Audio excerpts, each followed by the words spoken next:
शांति सागर के बच्चे अभी अभी शांति स्नान करके बैठे हैं, गुल होके बैठे हैं और इतनी सुंदर प्यारी बाबा की मुरली से ज्ञान स्नान किया है। तो सही मायने में बाबा ने जैसे कि गोल्डन एजेड स्टेज पर बिठा दिया है। तो बाबा का जो आज का वरदान मिला है, जिसमें बाबा ने कहा स्वयं को बाप हवाले कर बुद्धि से भी सरेंडर होने वाले डबल लाइट भव। तो बुद्धि भी बाबा को दे दी, सोच बाबा को दे दी, बातें बाबा को दे दी और अपने आप को भी बाबा को दे दिया। यानी मैं मात्रम अविद्या। और सही मायने में जब बाबा को सब कुछ देकर बैठे, जैसे ही कोई थॉट क्रीप इन करने लगता, बाबा बोलते छोड़ दे, ड्रॉप इट। जब तू ही नहीं तो तेरा थॉट क्या मायने रखता है। तो बस यही दिख रहा था कि तू ही तू है, तू ही तू है। और यहाँ बिना किसी मेहनत के संभाव का अनुभव था, बिना किसी कोशिश के विकार मात्रम अविद्या थी।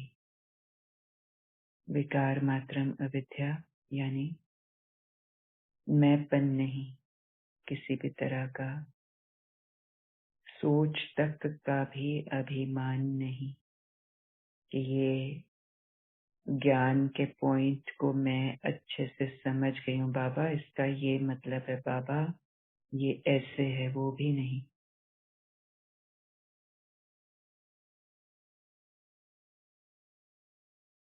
तो ग्रेट ड्रॉपिंग सेरेमनी इसको हम कह सकते हैं कि जिस हद तक छोड़ा जा सकता है उस हद तक छोड़ते जाओ।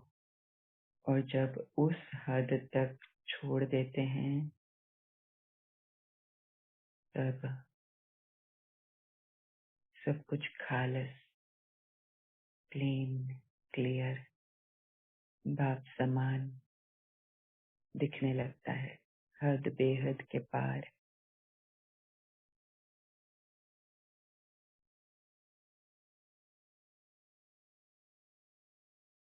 डबल लाइट सही मायने में उस वरदान को तब हम धारण कर पाते हैं। तो क्या कहा बाबा ने कि स्वयं को बाप हवाले कर बुद्धि से भी सरेंडर होने वाले डबल लाइट भव। बाबा हमको बहुत हल्का करना चाहते हैं। तिनके भर का बोझ भी बाबा नहीं चाहते कि उसके बच्चे उठाएं। वो तिनका भी आए तो वो भी तिनका तो है ना, दिया जा सकता है ना, तो दे दें। तब सही मायने में सच का सच से मिलन है, स्वीट साइलेंस है। तो बाबा ने कहा अपनी जिम्मेवारी बाप को देखकर स्वयं को बाप हवाले कर दो, अर्थात अपने सब बोझ बाप को दे दो, तो डबल लाइट बन जाएंगे। अभी हमने बाप को सारे बोझ दे दिए और फिर थॉट आएगा, कहेगा कि कर्म में तो उतरना है ना, वहां बातें तो आएंगी ना, और संस्कारों का टकराव तो होगा ना।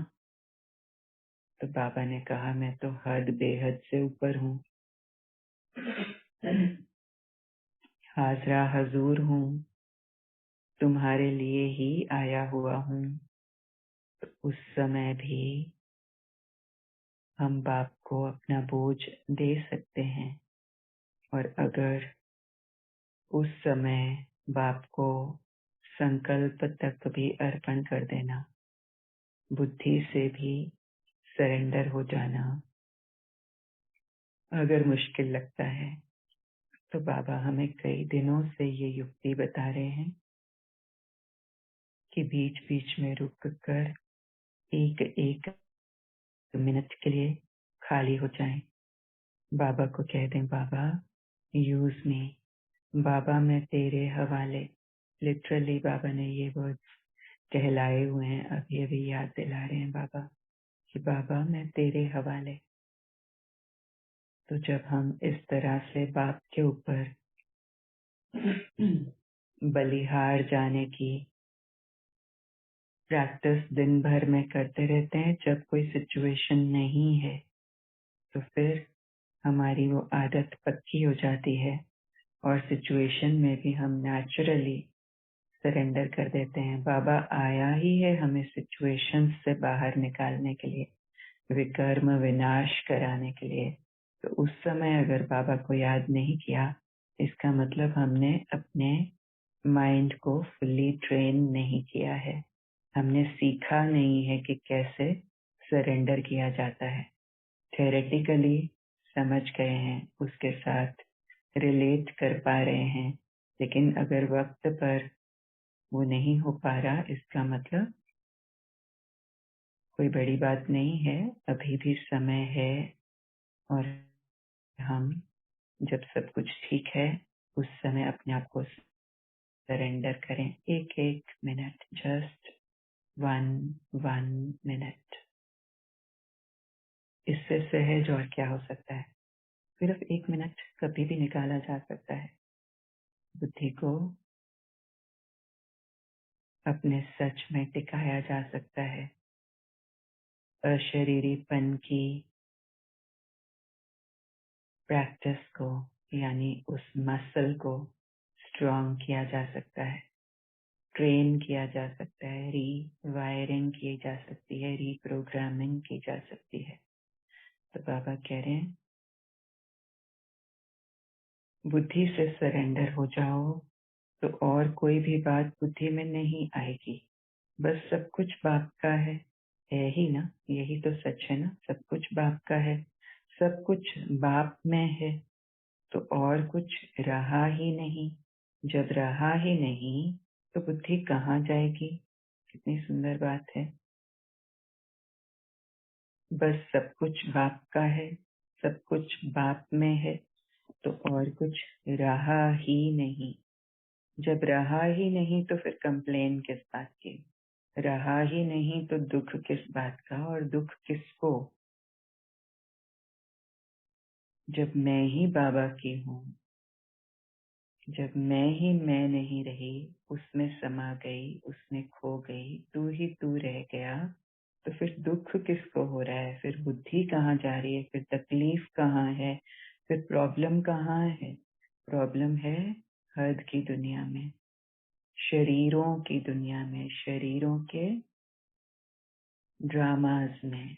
तो बाबा ने कहा, अपने को आत्मा समझ मुझ परमात्मा को याद करो और देह के सर्व संबंध भूल जाओ। देह के सर्व संबंध भूलना यानी अपनी ड्यूटी भूलना नहीं है, अपने फर्ज ना निभाना नहीं है। देह के सब संबंध भूलना यानी मैं माँ हूँ, या मैं बहू हूँ, या मैं बड़ी हूँ, तो मुझे मान मिलना चाहिए, उसको मुझे पूछना चाहिए, उसने मुझे क्यों नहीं बुलाया, मैं क्यों जाऊं। ये सब देह के संबंध हैं। बाबा ने कहा, एक दूसरे को आत्मा भाई भाई देखो, तो आत्मा भाई भाई सब बाबा के हैं, सब बाबा जैसे हैं। ड्रामा बना बनाया है, सबके अलग अलग डायलॉग्स हैं। कितनी वैरायटी है ड्रामा में, कितनी सुंदर एक्टिंग है, और एक्टिंग करने वाले कितने सुंदर एक्टर्स मेरे आत्मा भाई हैं। अब लेना किसी से भी नहीं है, देने वाला सागर मेरा अपना है, वो जो हर चीज में फुल है, 100% है, और उससे हम भी लेकर फुल एडवांटेज, बेनिफिट, एडवांटेज नहीं बेनिफिट हम ले सकते हैं। तो क्यों ना लें? क्यों लोगों की तरफ देखते हैं सुख के लिए? क्यों लोगों से अपेक्षा करते हैं? और बहुत बार हमें ये लगता है कि हम उनके भले के लिए कर रहे हैं, तो क्या भगवान उनके भले के लिए नहीं कर रहा? सिर्फ हम ही उनके भले के लिए कर सकते हैं। क्या ड्रामा कल्याणकारी नहीं रहा? तो कहाँ गया हमारा फेथ? तो जब हमने बुद्धि बाबा को सरेंडर कर दी, बाबा के हवाले कर दिया, तो फिर दुख का नामो निशान रह नहीं सकता। दुख का नामो निशान है, कंफ्यूजन है, परेशानी है। इसका डायरेक्ट मीनिंग है कि मैं है, अहंकार है। बाबा ने आज कहा कि 5 विकार ही अशांति का कारण है। तो करना क्या है? पुरुषार्थ क्या है? 5 विकारों का दान। और 5 विकारों का दान कैसे करना है? बाबा हमें बताते हैं। किसको करना है? बाबा को ही करना है। बाबा को देकर मुक्त होते जाना है, सरेंडर करते जाना है, इजी होते जाना है। कल बाबा ने बहुत सुंदर समझाया। काम करते करते किचन में, सुबह का ही समय था, और कुछ थॉट्स जैसे कि नेचुरली जो नॉर्मल थॉट्स होते हैं कर्म के समय में आते जाते हैं। तो बाबा ने कहा कि कोई भी थॉट आया, अगर वो थॉट थोड़ा सा हैवी कर रहा है, अगर वो थॉट अनप्लेजेंट है, अगर वो थॉट दुख का है, कम दुख का, ज्यादा दुख का, किसी भी तरह का कोई भी थॉट आ रहा है जहां हमें परेशानी हो रही है, जहां हमें अच्छा नहीं लग रहा है, तो वो क्या है? कोई बात आई, कोई सिचुएशन हुई जिसमें या तो हम सही रीति से एक्ट नहीं कर पाए, या कोई और ठीक से एक्ट नहीं कर पाया, ऐसा लिमिटेड माइंड को लगता है अगर, और वो बात हमें परेशान करती है, वो बात बार बार आकर हमें डराती है, हमें रुलाती है, हमें दुखी करती है। इसका मतलब क्या है? बाबा ने समझाया, इसका मतलब है ये कर्म भोग है। कर्म भोग का ये परिणाम है, इमर्ज रूप में कर्म भोग है ये। और फिर जैसे ही हमने उस थॉट को ड्रॉप कर दिया, अपनी शक्तियों को यूज किया, उसे समा लिया, उसे परख लिया, विस्तार से सार में ले आए, अष्ट शक्तियां, कभी कोई पावर टू फेस यूज कर लिया, पावर टू एक्सेप्ट यूज कर लिया, power to accept means power to accommodate use कर लिया। तो इसका मतलब हमने क्या किया? अभी अभी कर्म भोग को कर्म योग से चुकतू कर दिया। जो प्रैक्टिस बाबा हमें करा ही रहे थे, उसको बाबा ने इस तरह से समझाया, तो और जैसे कि पक्का पावरफुल हो गया वो पॉइंट कि जैसे ही कोई भी थॉट आता है, बाबा ने कहा ना बुद्धि को सरेंडर कर दो। तो बुद्धि में कोई थॉट आया और हमने सरेंडर कर दिया। हम सबने देखा है कि कैसे हम इंस्टेंटली मुक्ति, जीवन मुक्ति का अनुभव करते हैं, फ्रीडम का अनुभव करते हैं। तो वो फ्रीडम क्या है? कर्म भोग पर कर्म योग की विजय ही तो है। हम इसको बहुत छोटा ना समझें कि ये छोटी सी बात है, कि ये क्या हम बोलते हैं कि ये थॉट आया, थॉट दे दिया, ड्रॉप कर दिया और उसके साथ हम मजे ले रहे हैं। क्या सही मायने में यही पुरुषार्थ है? तो बाबा ने कल ये पक्का कराया कि जो भी कर्म भोग आएगा, भले ही वो फिजिकल सफरिंग है, मेंटल सफरिंग है, रिश्तों में है, फाइनेंशियल है, वो कैसे आएगा? थॉट ही के रूप में तो आएगा ना। तो जब हमने थॉट को ड्रॉप करना सीख लिया, बुद्धि को बाबा पर बलिहार करना सीख लिया, हमने सरेंडर होना सीख लिया, इसका मतलब क्या है? ये योग बल है। ये अष्ट शक्तियां क्या है? ये अष्ट शक्तियां तो सिर्फ 8 कहने की हैं, लेकिन और बहुत शक्तियां हैं जो इन्हीं शक्तियों से जुड़ी हुई हैं। तो वो सब शक्तियां यूज करना, माना दैवी अलंकारों को यूज करना, आसुरी अवगुणों को ड्रॉप करना। बाबा ने कहा कि ये 5 विकार ही हैं जो अशांति क्रिएट करते हैं। तो इन 5 विकारों का आना कैसे होता है? कोई भी थॉट आया, लेट्स से मुझे डरा के गया, तो एक थॉट जो आया जो मुझे डरा के गया, और मैं कॉन्शियसली इस स्मृति में हूँ, मैंने अपनी ये मसल स्ट्रॉन्ग कर रखी है, मैं इसको प्रैक्टिस करती ही रहती हूँ कि अब मुझे इसको छोड़ देना है। इसका अपना अस्तित्व कुछ भी नहीं है, सब कुछ बाबा का है, बाबा ने दिया है, मेरा कुछ भी नहीं है। तो ये भी मेरा नहीं है, इसको क्यों मैंने मेरा का स्टैंप लगाया? इस दुख को जो मेरा है ही नहीं, उसको मैंने क्यों अपना स्टैंप लगाया?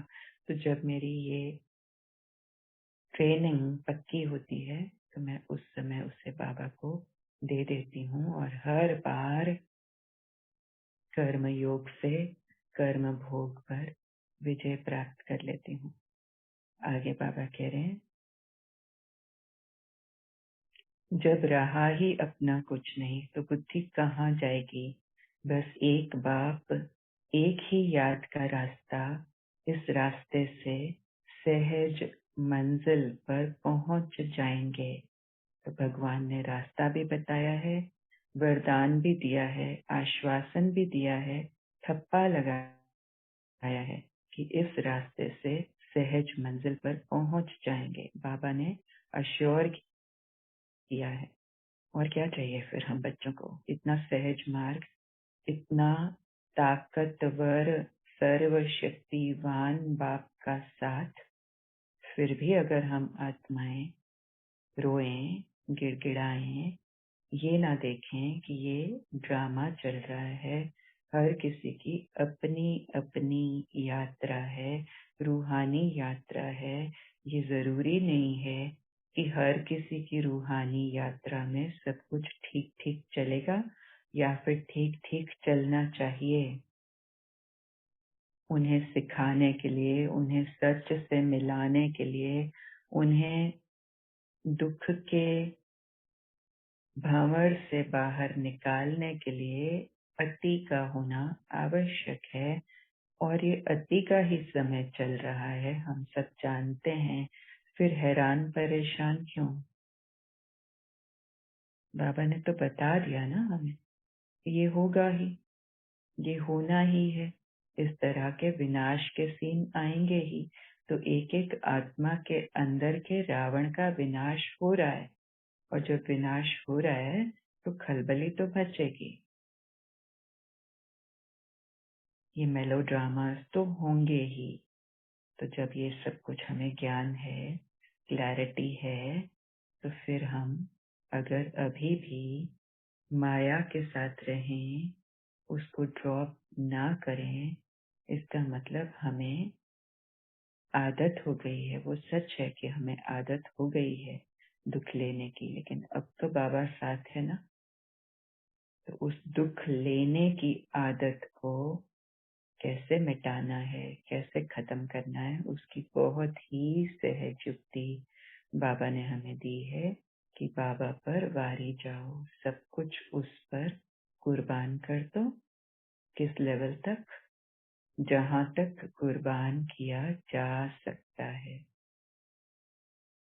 जहां तक मैं मात्रम अविद्या नहीं हो जाती, वहां तक कुर्बान किया जा सकता है। तो जब सब कुछ दे दिया, अब क्या बचा मेरे पास चिंता करने के लिए, सोचने के लिए, सॉर्ट आउट करने के लिए, शेयर करने के लिए,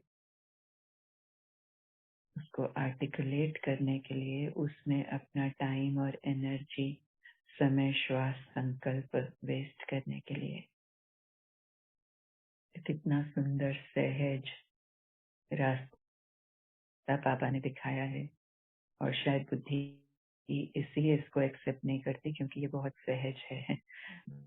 बुद्धि को आदत है चीजों को कॉम्प्लिकेट करने की। Over a period of time complication में रहने का नेचर बन गया है, कंफ्यूजन में रहने का नेचर बन गया है।